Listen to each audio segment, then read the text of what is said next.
Now, as you probably expect, the FAI Cup final dominates proceedings on a lot of newspapers.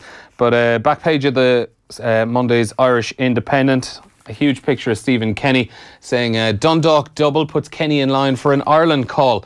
Quote there, "It's time for the FAI to be brave and offer him the biggest job in Irish football." That's after Stephen Kenny led Dundalk to their 11th FAI Cup title yesterday, completing a double, League and Cup double.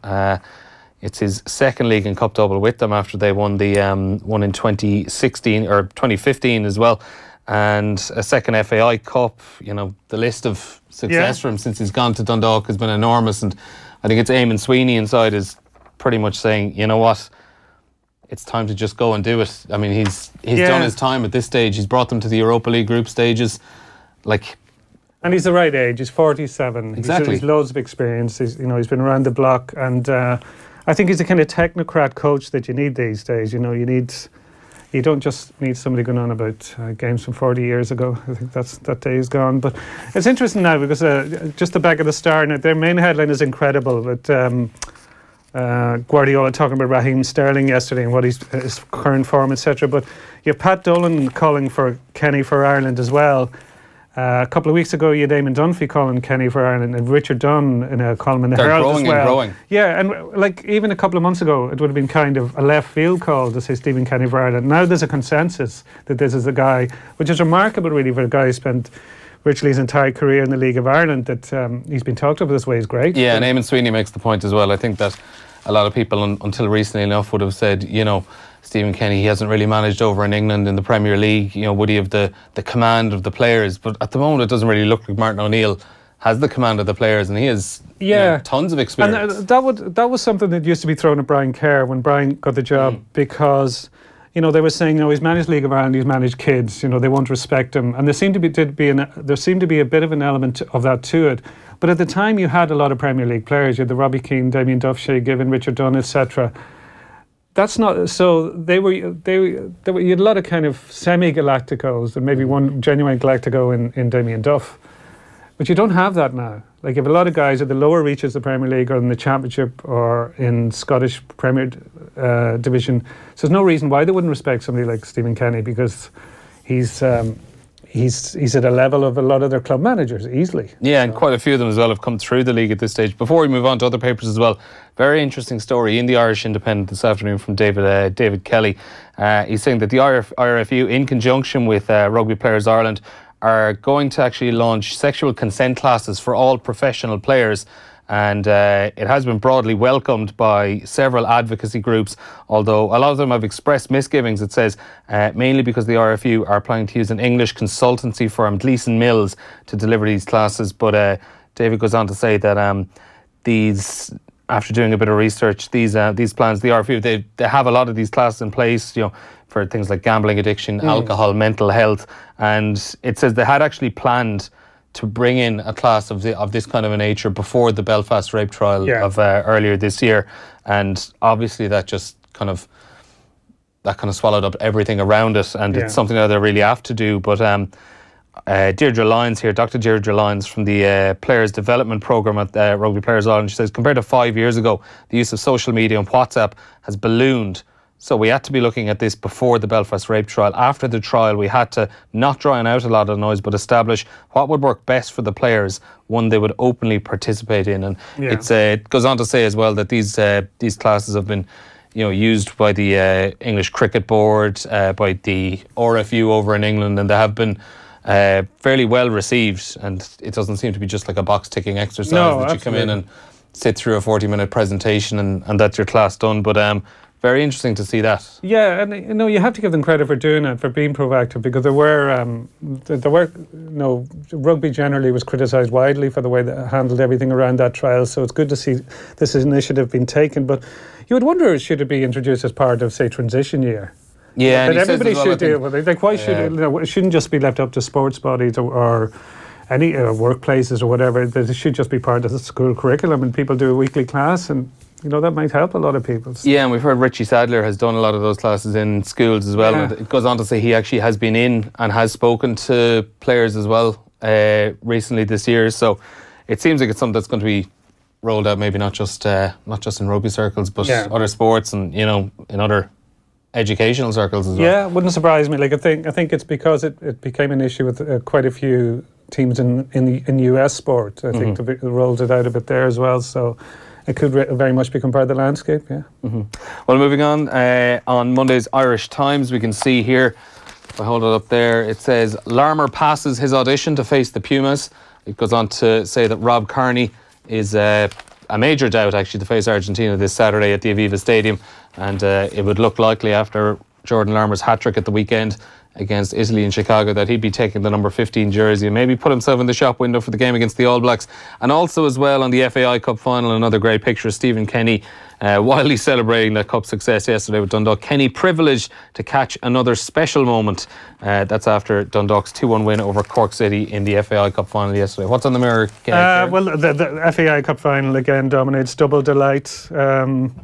Michael Duffy saying it's just as sweet as the league success. And if you looked at Stephen Kenny's reaction afterwards, you rarely have seen him so emotional. Like, it seemed to mean an incredible amount to them. But it's interesting, the Herald have taken a different approach. They've actually gone for the midweek, looking forward to the Juventus United Champions League game on Wednesday. Chris Smullen saying they can go there and win.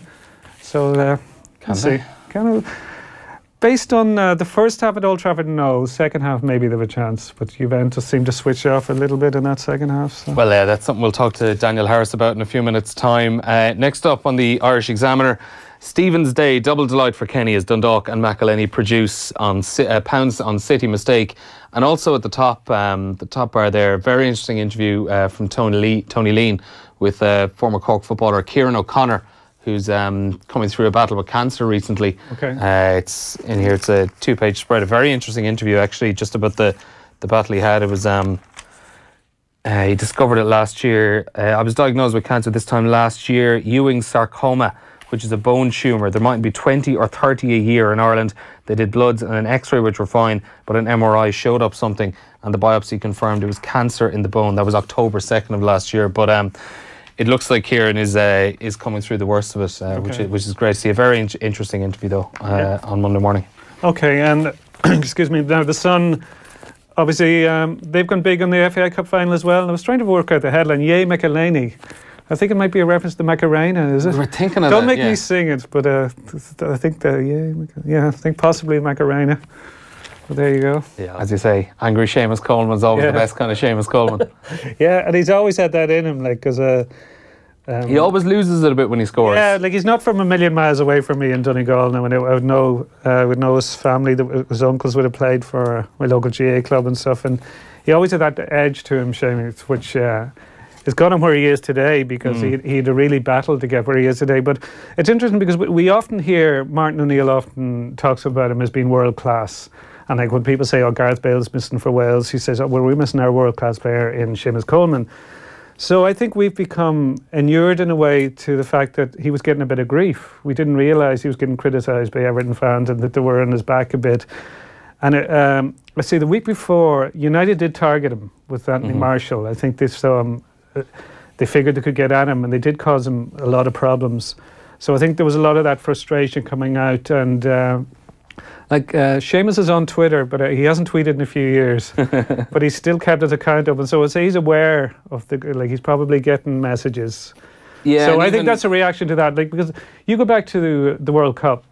The football's coming home thing, and Croatia got really annoyed at that. Yeah. And but that was a social media thing. That's what they were reacting to. Like they mentioned the media, but they didn't mean newspapers or radio station, TV station. It was social media, because players are on that and they see that stuff all the time. So that's where we're at now. Like kind of Johnny on Twitter. All of a sudden is the media. Yeah. That's it. As opposed to something. And the player is only to see 2 or 3 messages and think everybody's on my back. Like, it only might be a couple of cranks, but that's the way they are. I didn't know that. But it would be great if he gets back to where he is. I would say there's a huge amount of frustration as well, even for his overall career, because losing a year, he's now 30. You're looking into 2, 3, 4 years left. And, that leg break might have cost him a big move. Like, there was a lot of talk of him going to United. There was talk of Bayern Munich. I actually remember the January before that would have happened March of 2017. In the January transfer window, a couple of days before the end, I I was scrolling around and I saw some odds, and legitimately, there wasn't even a huge amount of talk about it in the papers or anything like that, or too much speculation about it. But he was odds on to move to Manchester United before the end of that January transfer window.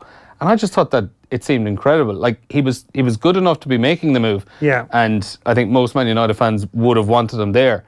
But it just shows the level he was at that stage. Yeah, before and there was genuine interest, and I know that for a fact. So, and I know he was a United fan. Like, there's a pic. If you Google, there's pics of him wearing United tops at a GA game from a few years ago. So, I think, you don't know, all that stuff goes into the mix, goes into your head, and you have a lot of time when you're in rehab and working your way back in the gym.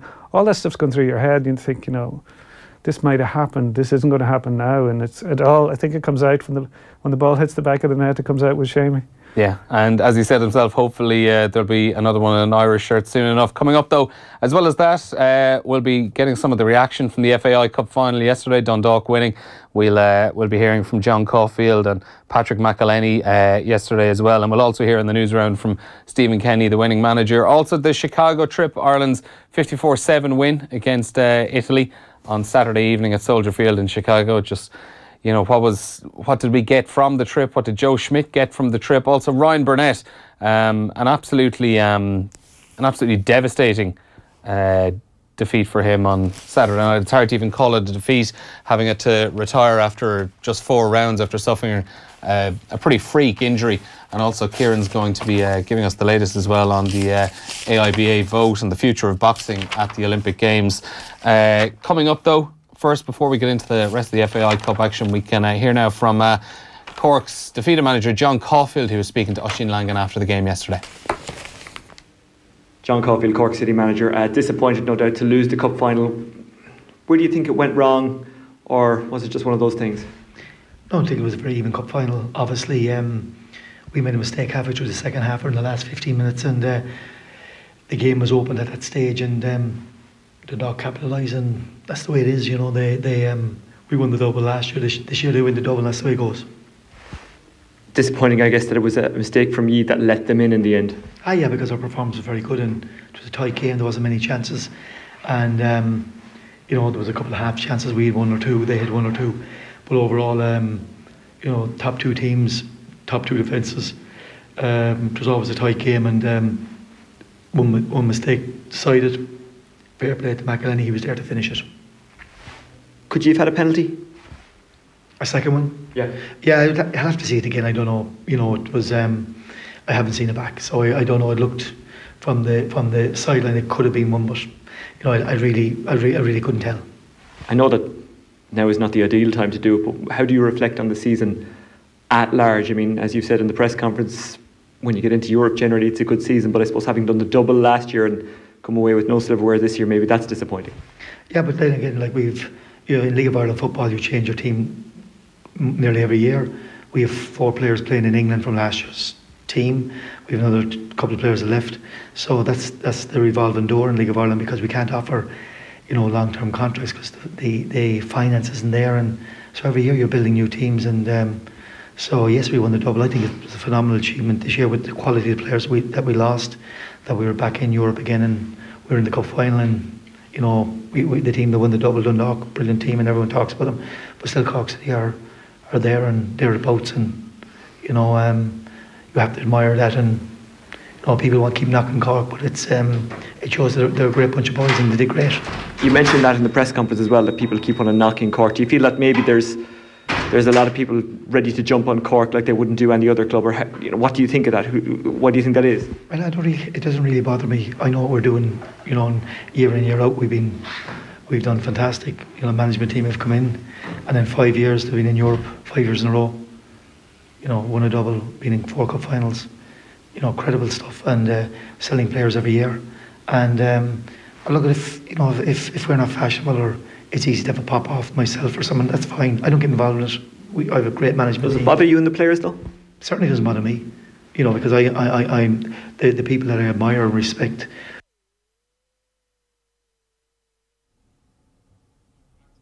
Yeah, John Caulfield there talking to Oisín Langan after the game yesterday.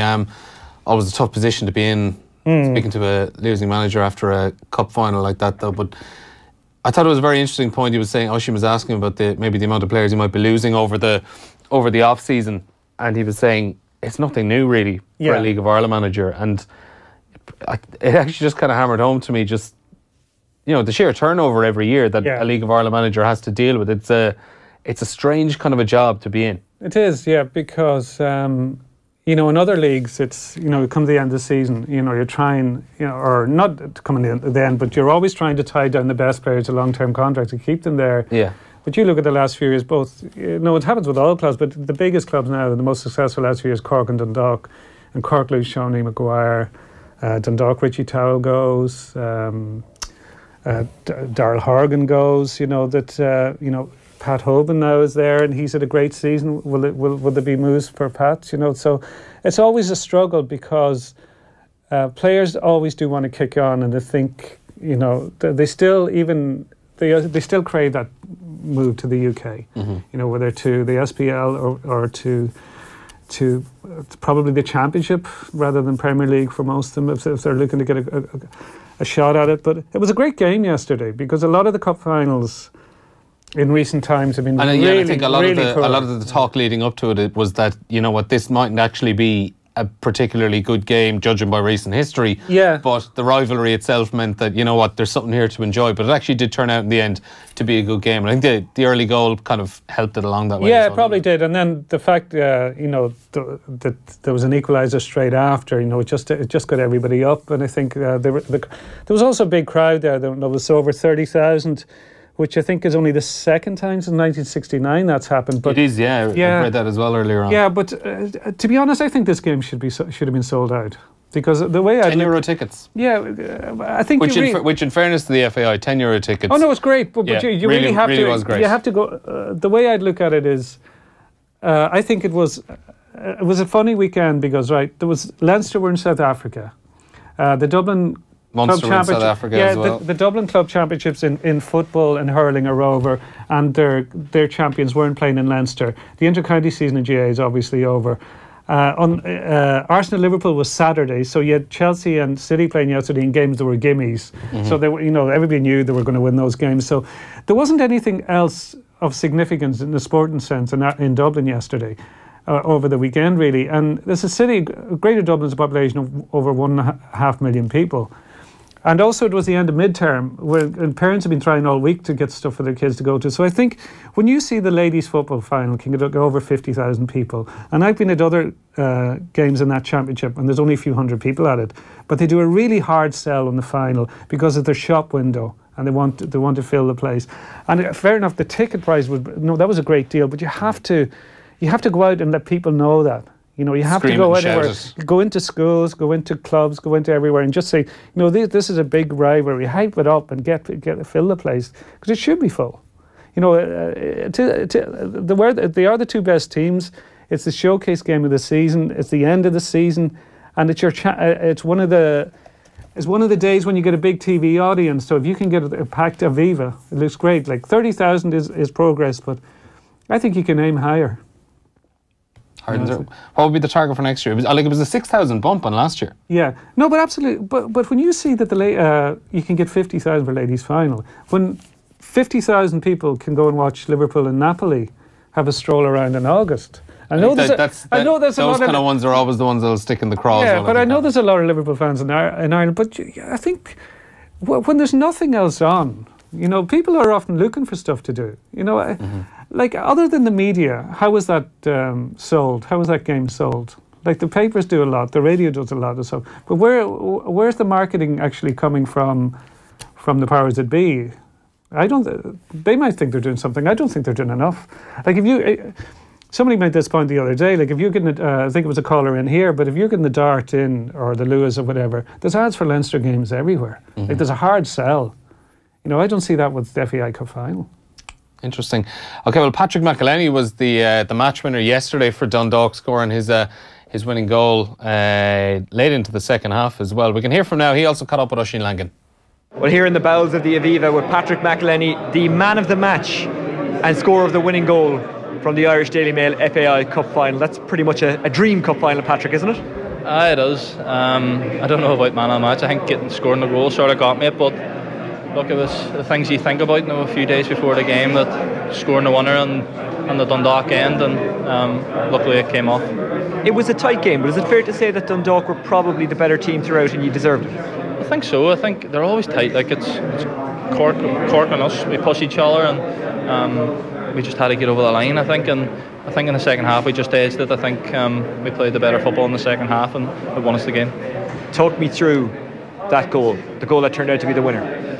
I said there before, it's only my second header in my career. I'm not really known for it. I get a lot of stick off them boys for it, but the cross was pinpoint. Like I didn't really have to move. I just had to meet the ball and hit the target, and luckily it went in. But I'm buzzing like. And did that kind of sum up Dundalk as a team? They won the ball back, turned it over, and did the hard part of winning it back, the hard work of winning it back, then that kind of lovely football stuff of Gannon's cross and your header.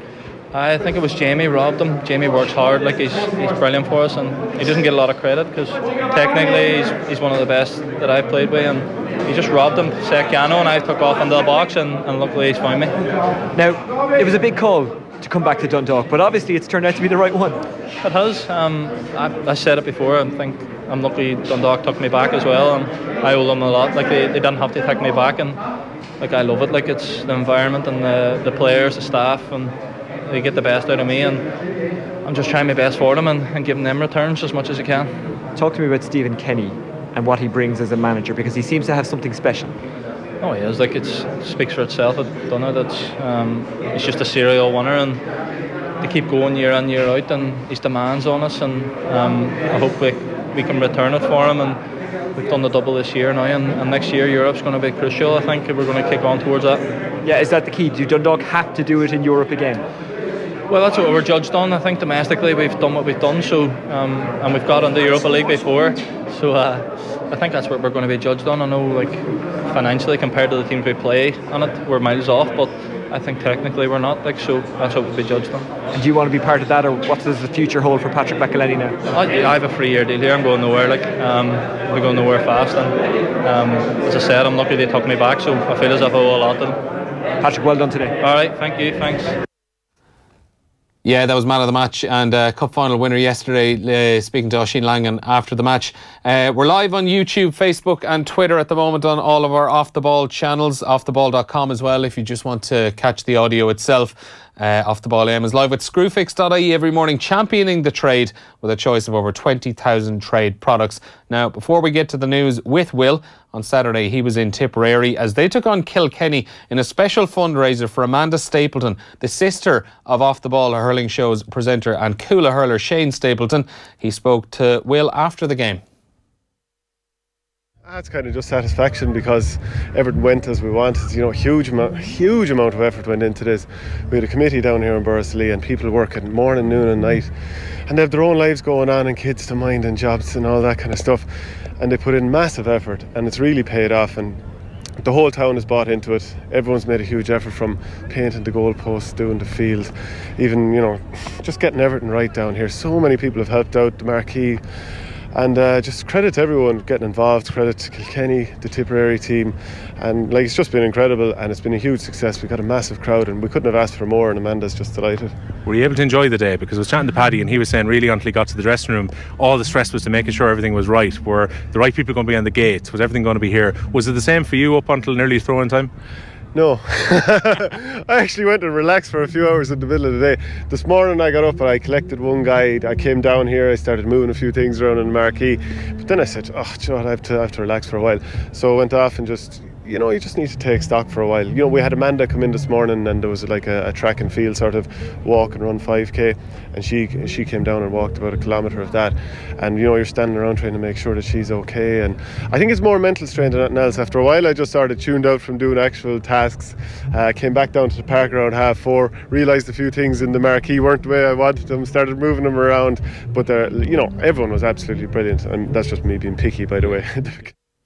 Yeah, great cause, and you can contribute to that at gofundme.com/Amanda Stapleton Fund, or you can get more information at Amanda Fund on Twitter.